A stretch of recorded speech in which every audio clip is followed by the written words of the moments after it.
Hello and welcome to Zurich main station. We start this video in front of the departures board, as you can see, with long distance services to the left and S-Bahn center and right. And today we are going to the south of Switzerland to Canton Ticino, in the Italian-speaking part, more precisely to Bellinzona. And we are taking a special train in a very special route. We are going south through the old Gothard line. The newer connection through the new Gothard-based tunnel is faster, but not as scenic. And we are doing it in these new Flirt Traverso trains built by Stadler for the Swiss railway company SOB in this beautiful copper color. They started operating this route in December 2020, departing every hour either from Zurich or Luzerne to Locarno.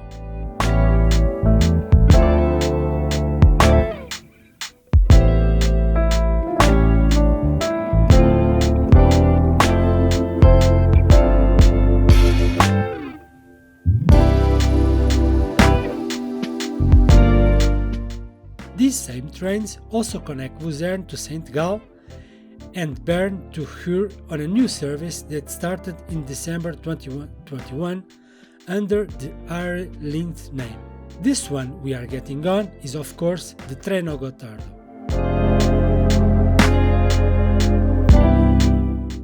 The big windows really are appreciated on a scenic route as this one. These units are wheelchair accessible with spacious and comfortable seating even in second class, in a 2x2 configuration with a small table, trash can and power sockets if you need to charge your devices.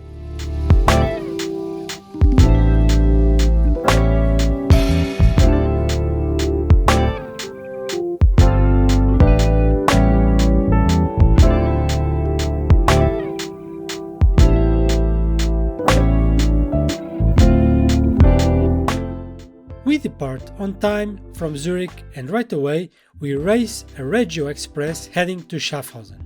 A link to a video that we did there is now on the upper right corner of the screen.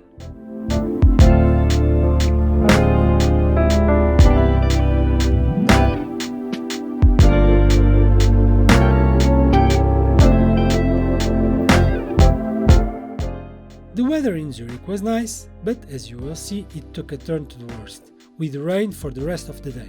I will leave you enjoy some images of the Gothard line and will come back when we get to Bellinzona.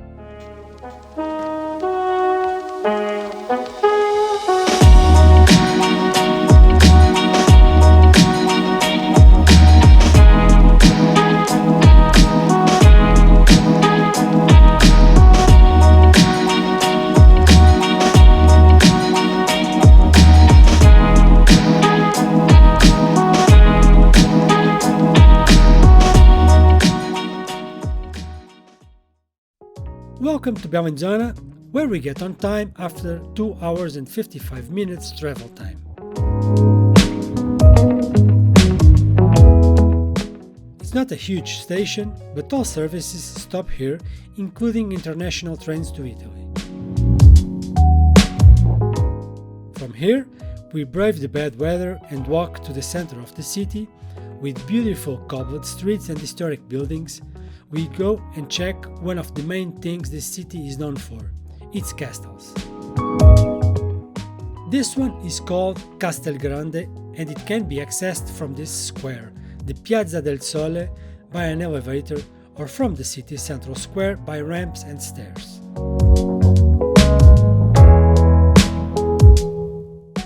The elevator was built inside this rock formation on this impressive concrete construction, and it's a fast way to access the castle for those with reduced mobility.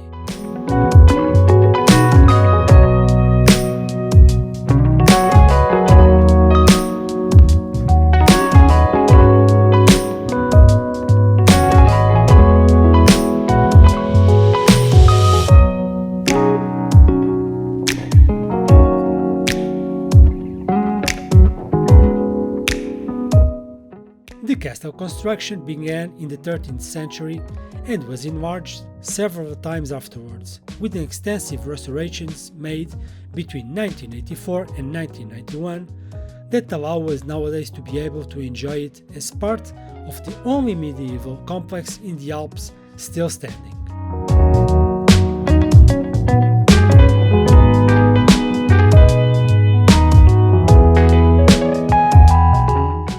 As you can see, a festival was being prepared, so the center square of the castle was occupied by a stage and chairs.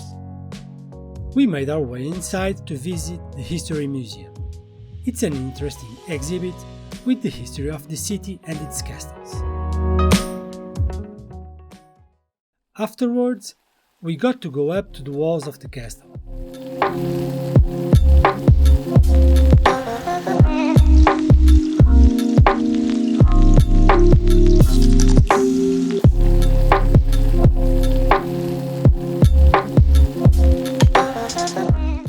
From here you have a privileged view of the city and the surroundings, with the other two castles dominating the landscape on the hills opposite Castelgrande.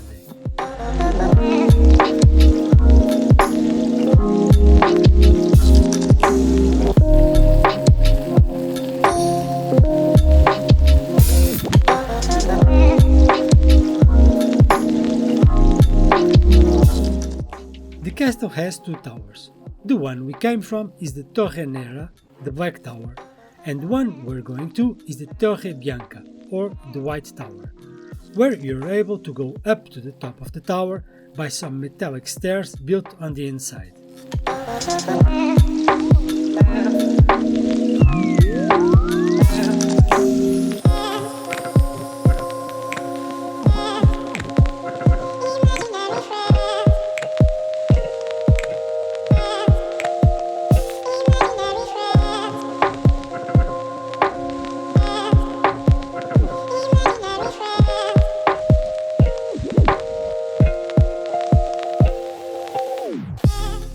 It's a bit of a climb, but is really worth it.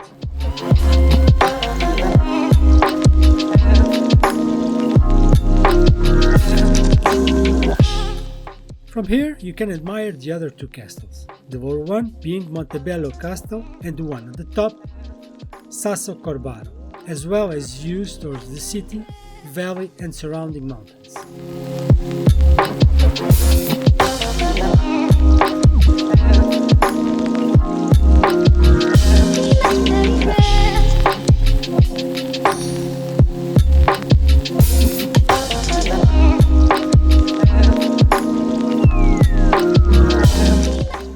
This space up top is not gigantic and it can get crowded fast, so if you can, try and visit in low season or outside of vacations weekends.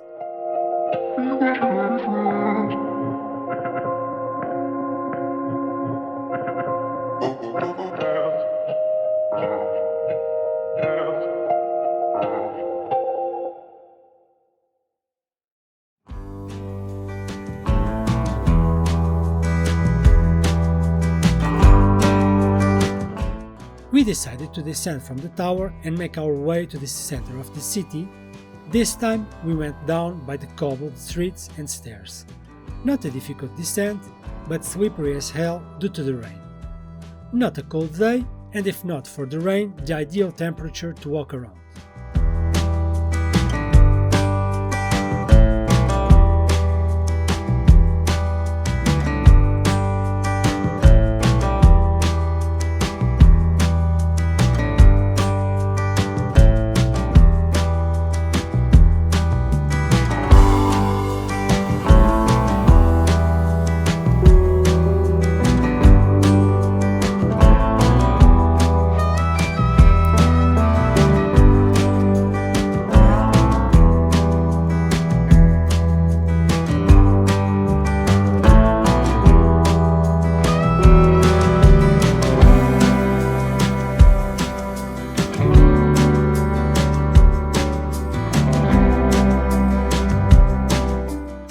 The main square is called the Piazza Collegiata.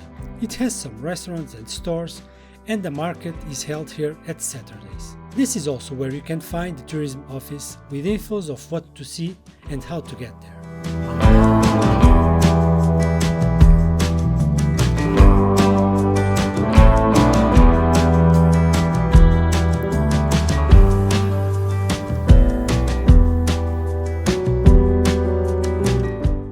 This is where we start our climb to Montebello castle.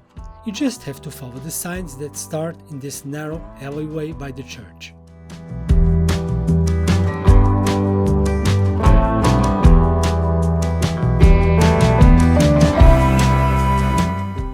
We can't say it's a difficult climb, it's mainly large steps and ramps, but it does take a while to get up there.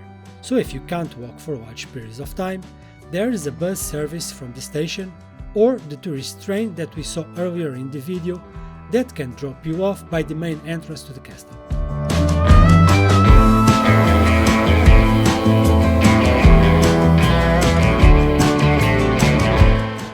And of course, doing the climb is also the fun about coming to a place like this one. It will be ridiculous climbing to a castle by let's say, an elevator, right? That just wouldn't make sense. Who climbs to a castle on an elevator? Ridiculous. We keep on climbing, even the little one never gave up, steadily making its way by the centuries-old path.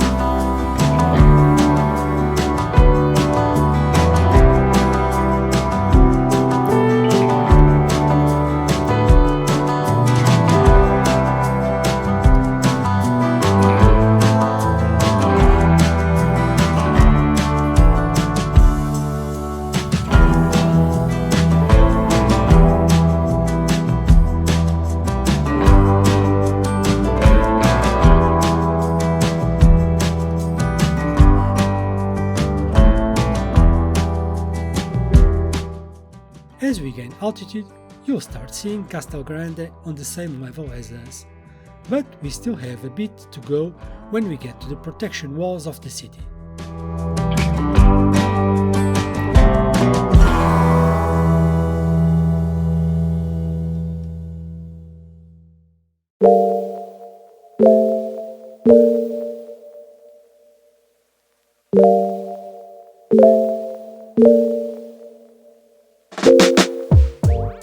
All around the castle you have these small hills covered in grass. When the weather is good, you'll find families resting a bit and kids playing around all over the place.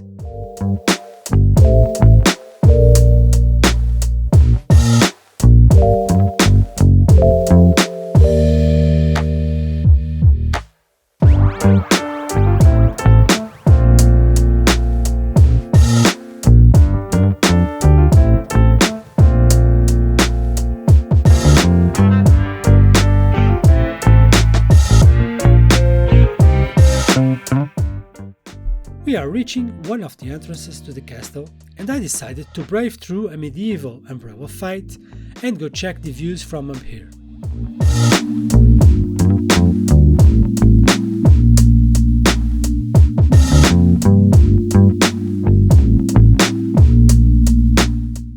You can clearly see the valley and the city, with Castelgrande on top of the rocky hill right in the middle, and also how higher we are now than we were before.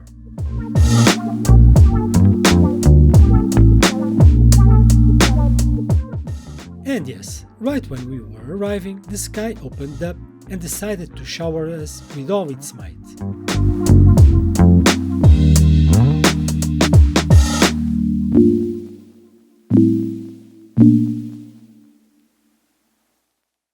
This castle also has a museum located in the central tower, in this case an archaeological museum, and the views up top are also really nice. With all this rain, what did we decide to do? To go and take a walk in the walls, of course. What better activity to do when everything is wet and slippery?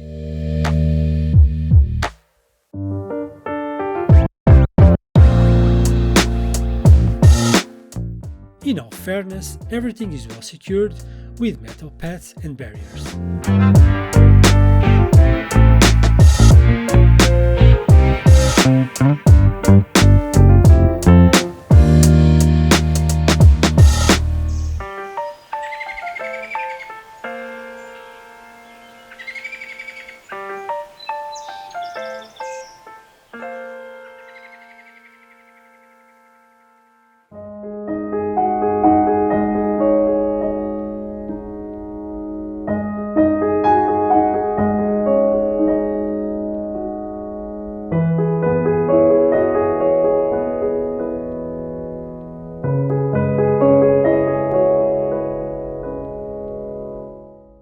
After visiting this fairy tales castle and the rain not showing signs of stopping, we decided to start and make our way outside and return to the main station.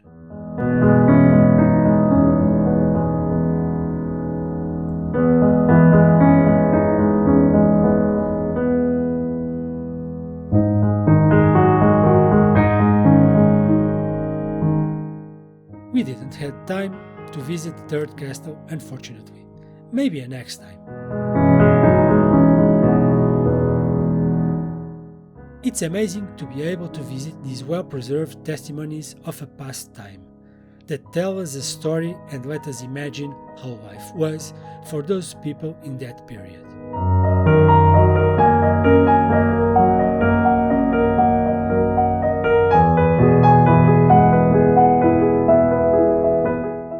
I hope you enjoyed this very wet visit to Bellinzona with us. Please give a like to this video and consider subscribing. More content like this every Friday at 6 p.m. Central Europe time. I thank you all and I'll see you next week. Goodbye!